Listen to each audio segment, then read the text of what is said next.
نيسان منزلة عربية جديدة كهربية اسمها اكستريل. هي هايبرد يعني كهرباء وبنزين.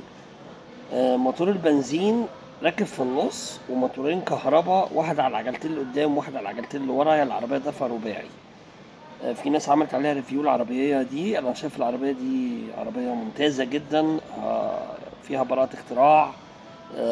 فكرة ان موتور البنزين مجرد ان هو بيشحن البطارية بتاعة الموتور الكهرباء اللي قدامه واللي ورا، وان العربية دفع رباعي. وكمان استهلاك موتور البنزين للبنزين 4 لتر لكل 100 كيلو، فاستهلاك ضعيف جدا. العربية انت مش تحتاج تقريبا تشحنها، لان الشحن ذاتي عن طريق موتور البنزين. هو بس هيبقى العيب في العربية دي صيانتها تبقى مكلفة شوية، لانك هتصين 3 مواتير.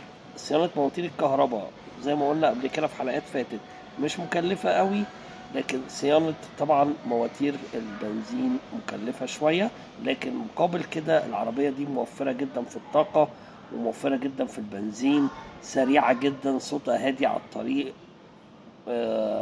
صديقة البيئة، ما بتلوثش البيئة.